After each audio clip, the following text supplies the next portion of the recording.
And we're live. I am so excited to come to you today with the Mary Grace Show. I'm Mary Grace, and I am here today with our good friend Dave. We are bringing you the Mary Grace Show, and this is actually Conspiracy of Truth, episode 22, Drop the Hammer edition. And we've got some exciting things to talk about with you. And the usual disclaimer is that we are friends having a conversation. I am not interviewing Dave. He's not interviewing me. We are just talking. And we usually talk about a lot of things having to do with President Trump. We talk about current events, politics, faith, world events, all kinds of stuff. And we don't know where it will take us because this is an unscripted show. And as you're coming in, I want to remind everybody that just in case you didn't get the notification, the best thing to do is go to my website, marygracemedia.com, marygracemedia.com, get on the mailing list, and then you will get an email before we go live.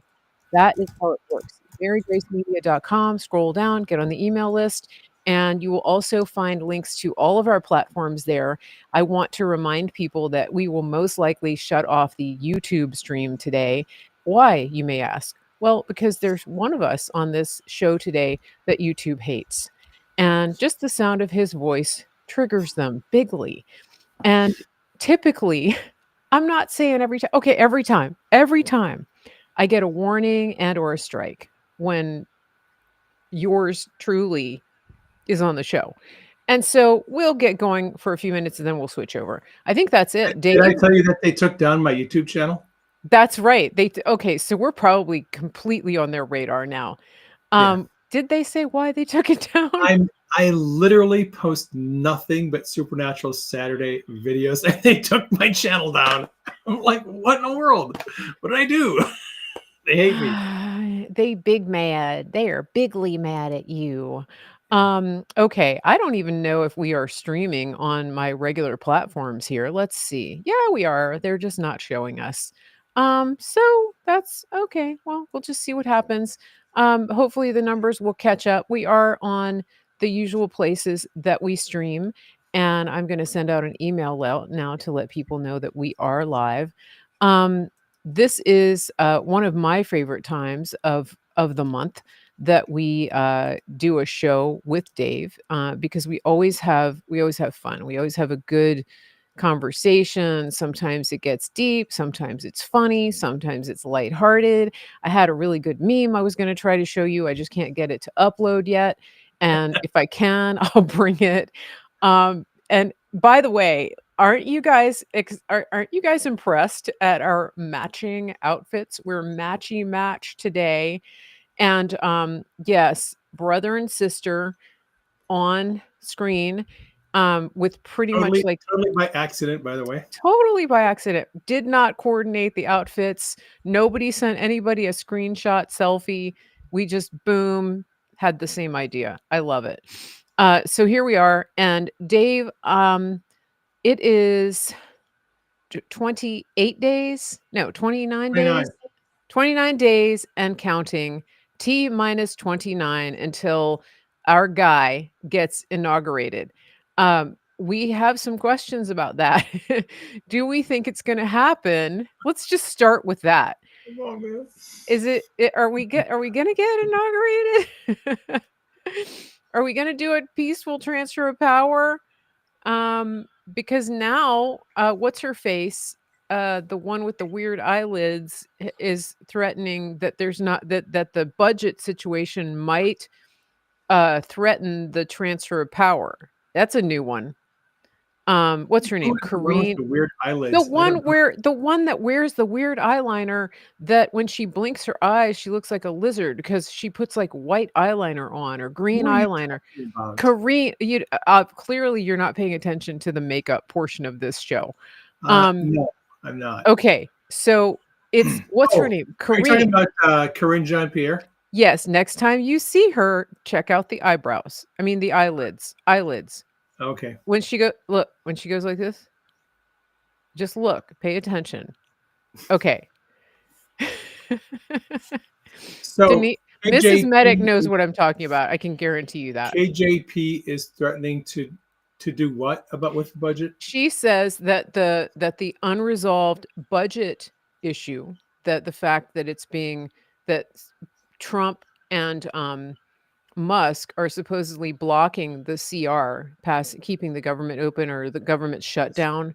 If the government shuts down on Friday, she was threatening, basically there was a veiled threat that this could have an impact on the transfer of power. Did And you see that's why that? I'm scratching my head, because they passed a CR, it passed in the Senate, and Biden signed it. So there is not going Right. to be a government shutdown. I know, but that was one of their little Oh, ploys. okay. Yeah, it lasted a few minutes. It was Okay. just it was just I was not aware of that. oh yeah, you missed it. It was crazy that she even went there. You know what I mean? Like it was a threat. Well, it's KJP. So what do you expect? See? And so from now somebody called her mophead. But seriously, next time you see her, pay attention to her eyelids. All right, I will. Okay, so we think we're going to have a peaceful transfer of power, but what are you noticing right now with Trump? We're 29 days out. I have some observations about what's happening with Trump. What are you noticing? Like between Biden and Trump? Well, a number of things. Yeah. I think wisely, Trump is not doing a lot of public comments. And he'll occasionally post something on Truth Social warning Trudeau that if he wants to continue being the governor of the 51st state, he'd better, mind his P's and Q's, that sort of thing. But Trump has been kind of quiet lately, not doing a lot of, public announcements. He's at AmFest right now here in Phoenix, and probably his first. Well, he had that. He had a presser a few days ago. I think might have been Wednesday or Thursday, where he just answered a lot of questions, cleared the air on a lot of issues that people had brought up. It was actually really good information. But he's been pretty quiet, and I love the fact that he's been hinting that the Biden family voted for him, which is kind of funny.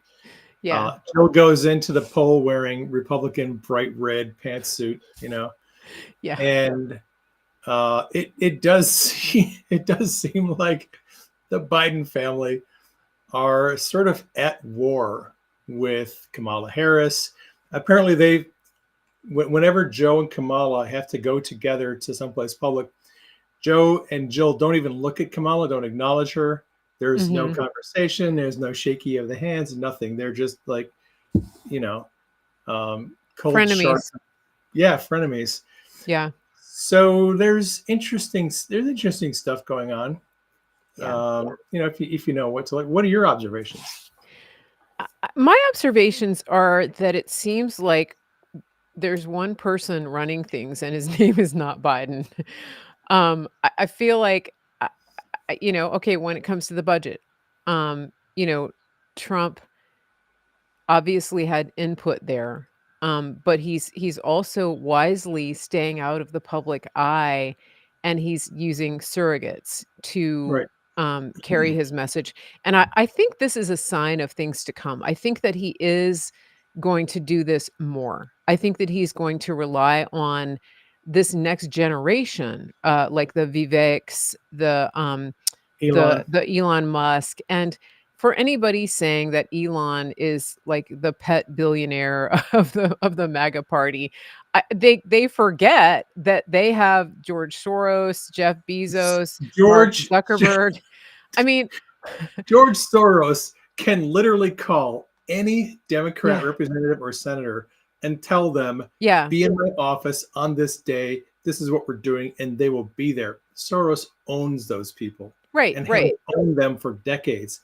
And they have the gall to whine and cry about one billionaire who decided to go to the other side of the aisle.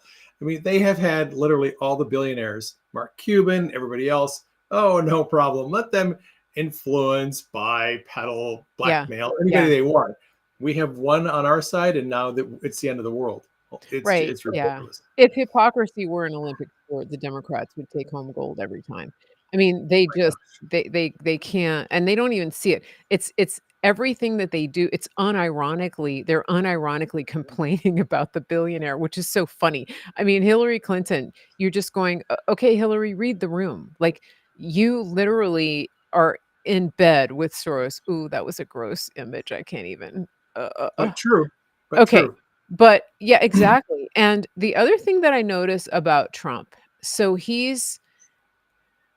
I think that we're in a new era. We're going into, like, the golden era of Trump, and I believe that a lot of the people, it's already happening, a lot of the people who discarded him, dismissed him, didn't take him seriously, are now coming over to Team Trump, even in the media. Um, Yeah. Time Magazine, Man of the Year. Um, we're seeing Melania get more press time. We're seeing, I guess, they're being treated like they should have been treated, all along. Right. Well, And it's the second administration, and Trump withstood all of the attacks, the lawfare. The, I mean, yeah, the yeah, investigations, the criminal yeah, conspiracies, all this crap over the last 8 years. And he came out and he came back and he won the election. And you got yeah, people like Zuckerberg and Bezos and all the other tech mhm, company guys going, holy crap, this guy's really serious. yeah, Musk, yeah, holy yeah, crap. I mean, surviving the assassination attempt was a huge yeah, watershed moment for a lot of people who have been kind of mhm, watching Trump. And when they saw him get up, fight, fight, fight, they were all like, wow, that guy's not screwing around. mhm, yeah, And yeah, so a lot of them, a lot of them have are starting to acknowledge, okay, number one, Trump is coming back. He's putting his people in places that matter. Trump is going to control Office of Management and Budget. He's going to control yeah, DOJ. He's yeah, going to control FBI. He's got a really Brendan Carr at the FCC. Oh my gosh, I love that guy. If you're not following Brendan Carr on X, you should. He's going to be the new FCC chair, and he is out there tweeting and tweeting and tweeting about how the broadcast media, they have licenses. They're obligated to act in the best interest of the public, and if they don't, their licenses can be revoked. And he's making it very, very clear what his expectations are of the broadcast media mhm, with respect to acting in the public interest. George Soros just bought 200 radio stations, which all have FCC broadcast licenses. And if Soros thinks he's going to be able to just pump out propaganda yeah, on his radio stations, that's not going to happen. So a lot of these guys wow, are realizing yeah, Trump is he's coming back around. He's got his people in place. He has a plan. He's mhm, a force to be reckoned with. And a lot of them mhm, are bending the knee and they're like, okay, yeah, well, hey, can I come to Mar-a-Lago and hang out with you for a few days? And maybe we can no, talk about, you know, yeah. it's just glorious to see that kind of stuff happening. Well, Bezos needs to clean up his act over at Facebook because there is Zuckerberg. Zuckerberg, because he's in Yeah, no way even close to providing a free speech platform at this point. I mean, I agree. I had an episode that I did of an interview, a very important interview that, my guest was talking about, the juice, and, that was completely vaporized, like, they didn't Yeah, of even there's no warning, course. nothing, just poof, it was like it never happened, they completely disappeared it, and that's not acceptable. So the other thing about Trump, I think you're right that, he's having this influence and people are waking up and noticing. He also uh, is going on the offensive. He is throwing out lawsuits. He's suing these people. I mean, he won the lawsuit against George Stephanopoulos. Yep. Slopapadopoulos, and he won that one.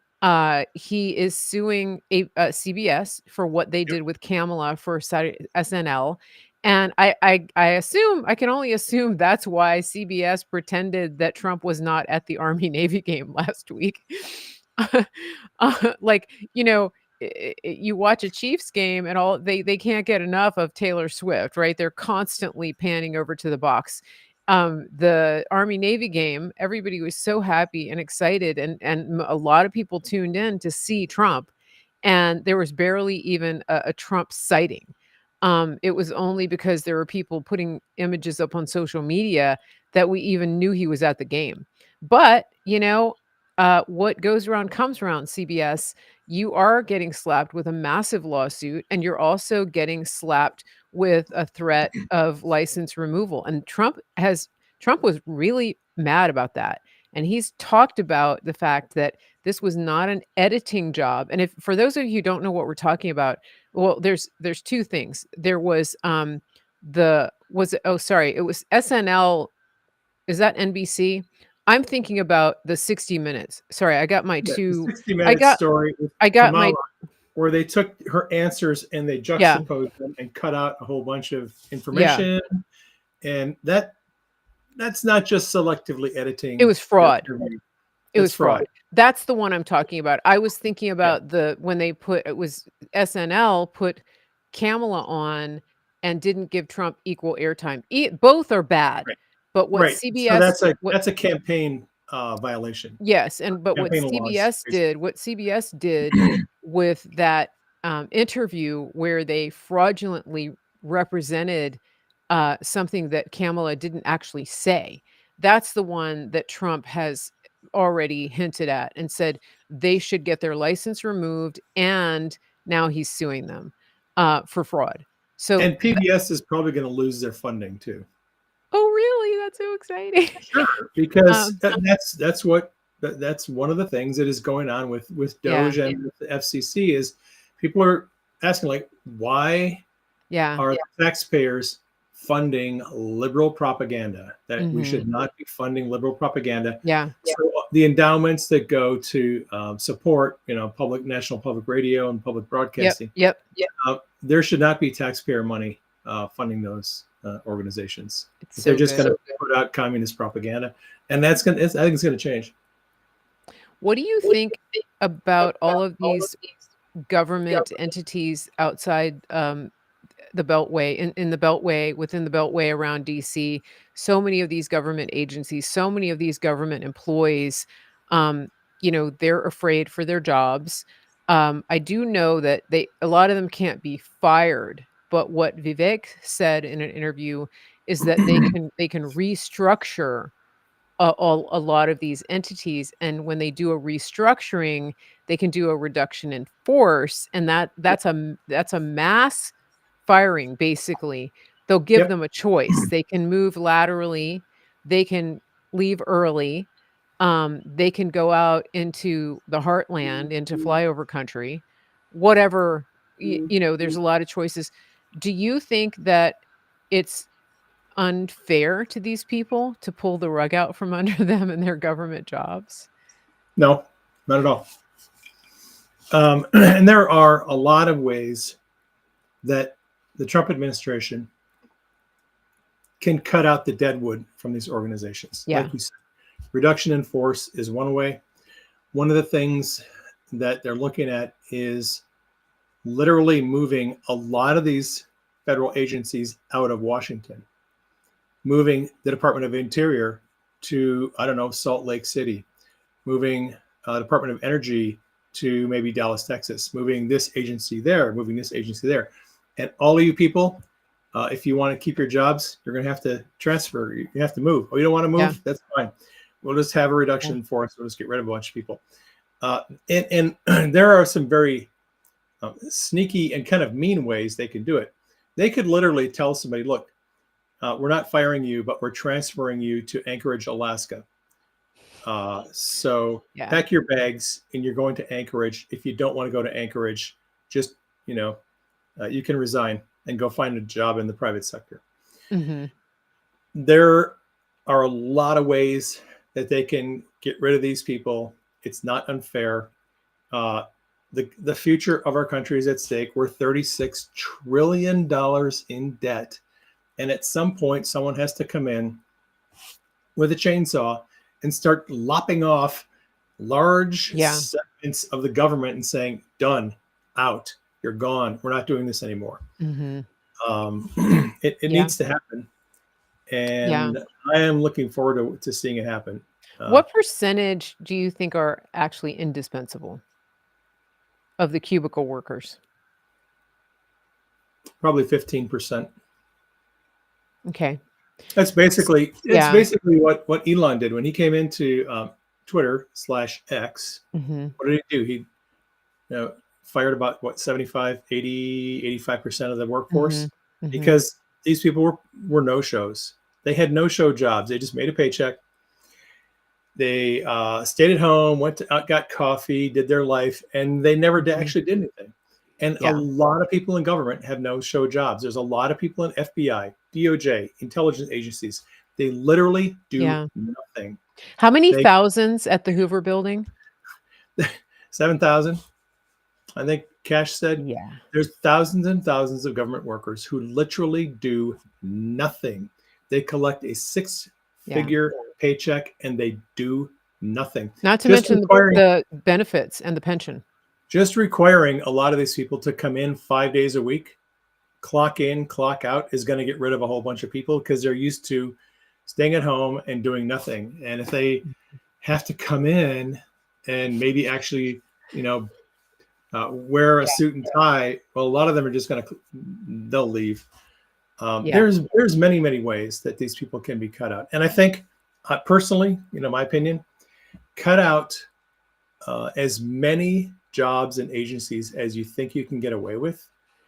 And if we need to rehire some people down the road, we hire some more people, Mhm. not swamp dwellers who have been there for 25 or 30 years. Right, And right. Elon's being nice about it. He's like, look, we're not going to like hang these people out to dry. They're going to get a really generous severance Yeah. package, 2 years severance package, really nice benefits. Just get the hell out of DC. Just leave, take your money and go.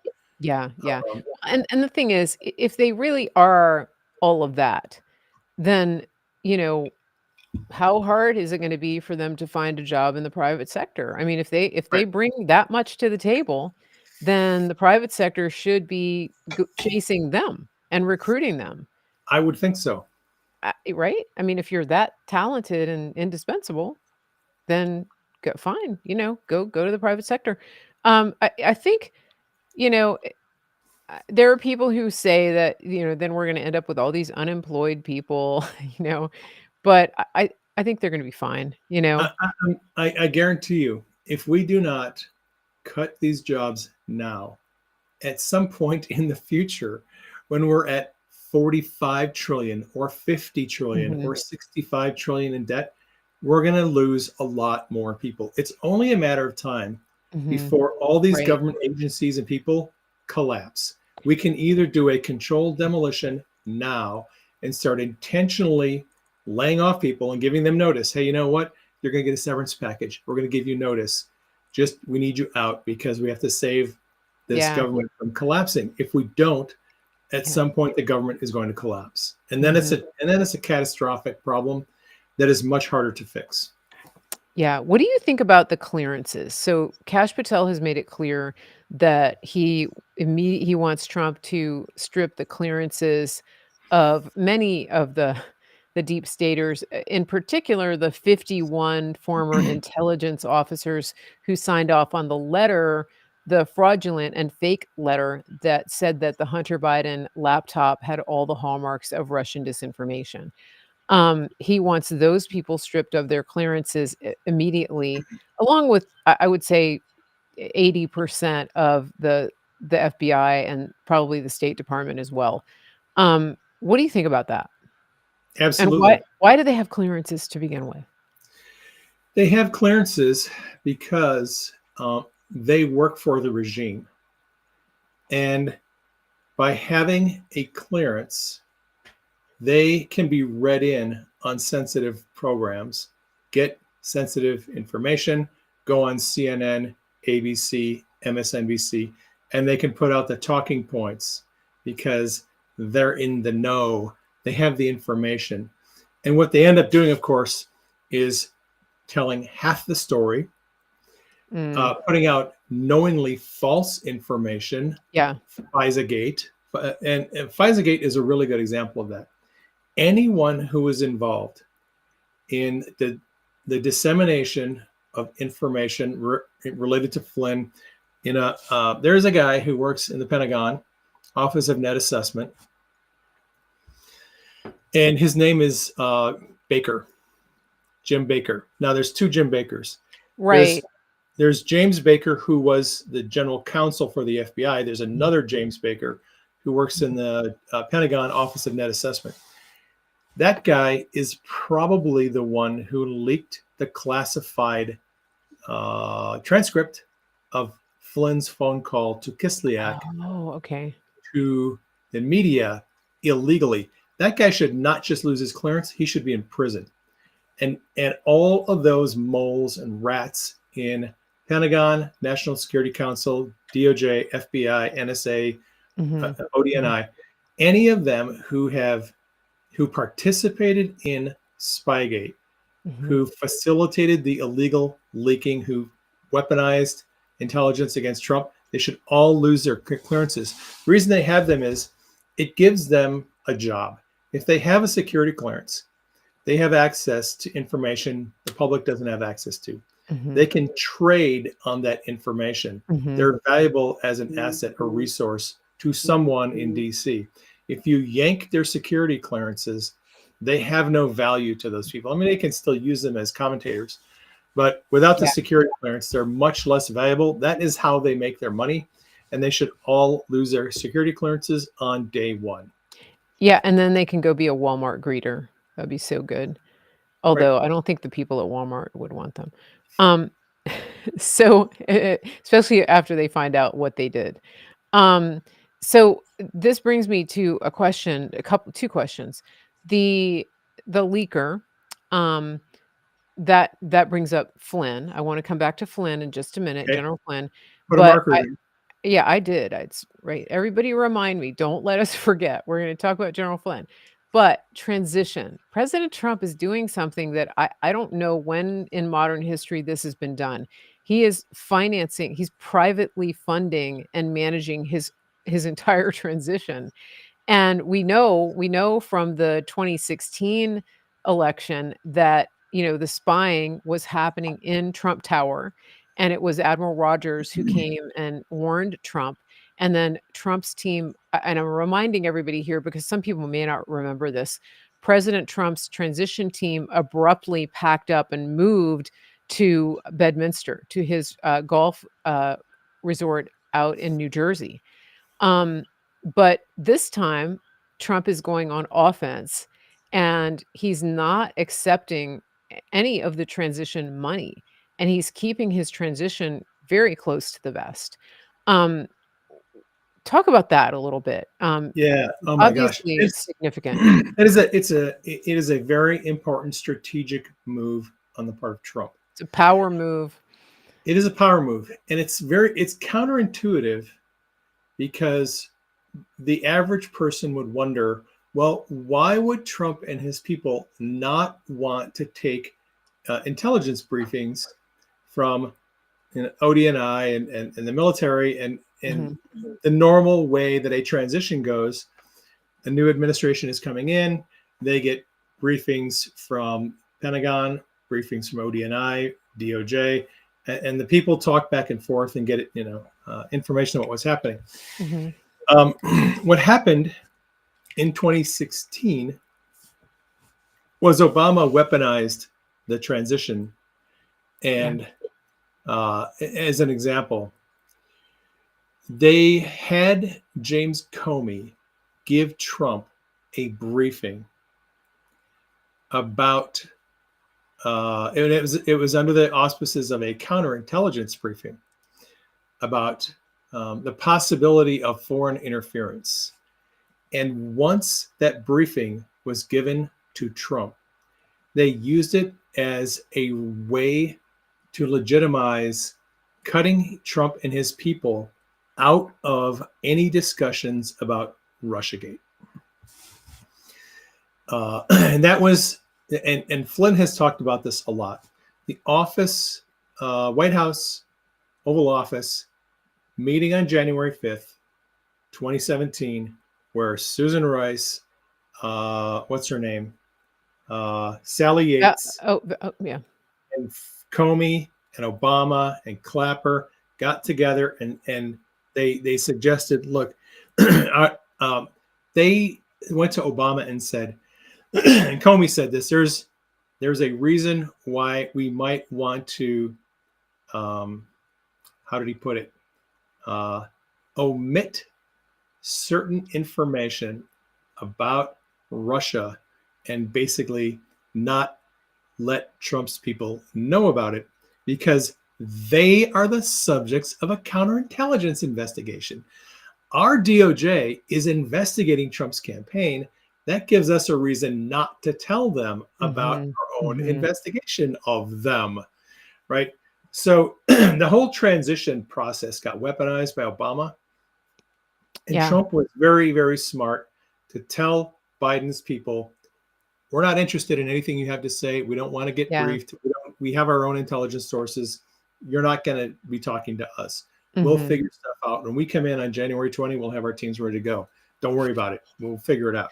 Thanks, but no thanks. Because that's how these rats play the game. And Trump's like, I'm not playing your game. Wow. It's so good. It's so good to see the shoe on the other foot now. And it's very interesting. Speaking of which, there was a story that came out about Jeff Bezos, supposedly getting married and having a big expensive wedding. And apparently it's not true. Anyway, so Bezos was refuting it, and he's on X. So he goes on X. He owns a newspaper, but he goes on X to set the record straight. And and I replied and I said, so it doesn't feel good, does it, to have people lying about you? Like, now you know how Trump and all of his supporters have felt for the past 9 years. It's a horrible feeling, isn't it? And this is just about a marriage. This is just about, and of course, a rumor about a marriage, right? A rumor about a marriage with a woman that he's been, I think is engaged to. So it's not like it's a baseless rumor. But of course, he's all butthurt by it because it's not true. And it's just, and people are just like, are you serious right now? Like, you really, like, you don't even think it's weird that you're upset about this, given what your newspaper has done to Trump and his, I mean, like, okay, you might want to pick another battle here, No Bezos. sense of irony. No, it's just crazy. That's what I mean. They come out unironically with all of this outrage. And I just think you really, are you dumb? Or are you on drugs? Like, you don't actually remember. Did you fall on your head? You don't remember what the last 9 years have done? Like, you don't know what your newspaper is responsible for doing? I mean, even let's just talk about January 6th. Like, there are people in prison because of false reporting from your newspaper and from perpetuating the falsehoods, not just one story, but from just on and like rubbing salt in the wounds. And yeah. So bringing up Bezos, there has been at least they're saying that there is coming a shift in the focus of some mainstream news outlets, Bezos being one of them. Bezos wrote an op-ed after the election where he basically said mainstream media journalists are now less trusted than members of Congress. And that is as low as you can go. They don't trust us for a reason. We are not trustworthy. We do not report the truth. Everything is biased. Everything's a political hit. We have to recalibrate. So Bezos fired his entire editorial staff. And he's hiring new people. They did the same thing at the Los Angeles Times. LA Times owner did a similar thing, wrote an op-ed, posted it on X, and basically said, look, we have to rebrand. We have to change the way we've done things. Our subscriptions have dropped off the cliff. Yep. Nobody believes us anymore. No one listens to us anymore. We're a laughing stock. We've turned journalism into a joke. Yeah. If we're ever going to be taken seriously, we have to do things better and do things right. So LA Times is also trying to sort of rebrand itself. Whether that's going to work, I don't know. Whether they're serious, I don't know. It's interesting that they are having a little bit of self-awareness and realizing, okay, we screwed up, so we need to recalibrate here a little bit. Yeah, I mean, maybe going forward they'll be better. Is it a crisis of conscience, or is it a financial crisis? Yeah, that's the question. Yeah, and I guess we'll find out. We'll soon find out. Trust is one of the things that I wanted to talk about today. So I do want to come back to that. We're going to come back to trust. We're going to come back to Flynn, but I wanted to read a comment from X about the reduction in forces. This is somebody who made a really good comment about the numbers that you said, 10 to 50, like 15 to 20% would be essential. Robert on Rumble says, my wife works for the IRS. Per our conversation, her location could do away with 90% of the workforce and do more than what gets done now. Most of the employees don't do anything but talk all day. Yeah, there you go. So, and also Joe has a very important comment. I have noticed KJP's frosty eyelids, not as distracting as the BS that comes out of her mouth, though. Okay. See? I cannot wait for that little troll to be out of the White House press briefing room and have, let's see, what's her name? The young blonde gal. Oh, yeah. I know who you're talking about. Yeah, and apparently we're probably going to have some mainstream media types hitting the exits, and they're bringing in some podcasters and some social media influencers. So we'll have to see how that works out. Do you think Chanel Rion will finally get a chair? Oh gosh, they should put that woman in the front row for all the crap she's had to put up with. Chanel. Yeah. I mean, it's so that Korean KJP, she looks like a video game character. Like she's a parody of something. Okay, so the trust. Speaking of this trust, I was thinking about all of the institutions that have, over the past, especially 4 to 5 years, completely eroded the trust of the people. And I may run out of ideas, but so the press, the mainstream press, the medical establishment, the pharmaceutical industry, the political class, the education system, what else? The universities. So public and public education, universities. Oh, the church. Did I miss anything? Is there anything? Would you add anything? I think that's a pretty good start. Okay, so basically America, and I would say a lot of the West, doesn't trust any of it. And I think maybe we'll start to swing back to the middle. I mean, because one of the things that I've seen as an outcome of this is that people are so wary and so traumatized by the breach of trust that even when something is obviously true, even when something is backed up and people have the receipts to show that something is true, you get people who are in such a state of shock that they will do all kinds of mental gymnastics to convince themselves that it's not true because they're so afraid of getting hurt again, I guess. I don't know. It's weird. Yeah. That is true. There has been a lot of psychological damage done to people over the last 8 years. I get emails and see comments on social media all the time From people who have sworn they will literally never ever trust any physician, any doctor, Yeah. MD again as long as they live. They Yeah. were so traumatized by what happened with COVID. Yeah.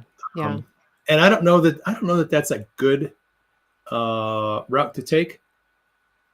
I had a little health problem recently, Yeah. and I went into an MD, uh, and he looked at me and he diagnosed my situation immediately. And he said, "Hey, I've got something that'll take care of that." He wrote me a prescription. I took it in 2 days. Problem is gone. If it weren't for him and the medication he prescribed, I'd still be dealing with this issue. I have not lost total trust in the medical Hmm. profession. I am highly suspicious of uh, of the World Health Organization and Hmm. the FDA. We're going to be getting new leadership at FDA. Hmm. You know, Hmm. with RFK Jr. coming in to take over Health and Human Services, there's going to be a lot of heads rolling. There's going to be a lot of changes. Yeah. Yeah. There's going to be a lot of changes. Actually, Trump, his transition team announced last night they're going to try to pull the U.S. out of the World Health Organization on day Yes. one. I saw that. Right. So there's going to be changes. I feel bad for people who have been so severely traumatized by what happened over the last 8 years. I would say don't throw the baby out with the bathwater. There's still a need for Hmm. um, there's still a need for medical professionals Yeah. who have integrity, who are honest brokers, who are doing the best that they can and are Hmm. presenting good information. There are some snakes out there Hmm. who you probably would be better off not being associated with them. Yeah. And that's Yeah. that's an issue of discernment. Yeah. I think so. And one thing too, I would say is, Cindy on Facebook mentioned Hollywood and the entertainment industry. That certainly is, gives us pause. But also, a lot of good things came out of the TV and movie industry, over the years. So some really great work, lots of like great music and very talented artists. And one of the things that I've been saying, is, you know, we have to reclaim and clean up these industries, not completely throw it out, because the arts and entertainment is a really important part of our lives. It's an important part of our mental and emotional sanity. Your wife is an artist, and so we don't want to throw those things out Right. completely. Just like the social media, right? We could have just completely ditched X, but now it's a free speech platform. I believe that Facebook has that potential that we can reclaim it. Disclaimer: I'm about to shut down YouTube here, so if you're on YouTube, look in the show notes and you can get the link to the other channel that you can watch on. And we're going to go do that while Dave is talking. I will be Okay. here. Yeah, I was just going to say, God is a God of redemption. God wants to redeem Yeah. everything that has been devalued, debased, destroyed,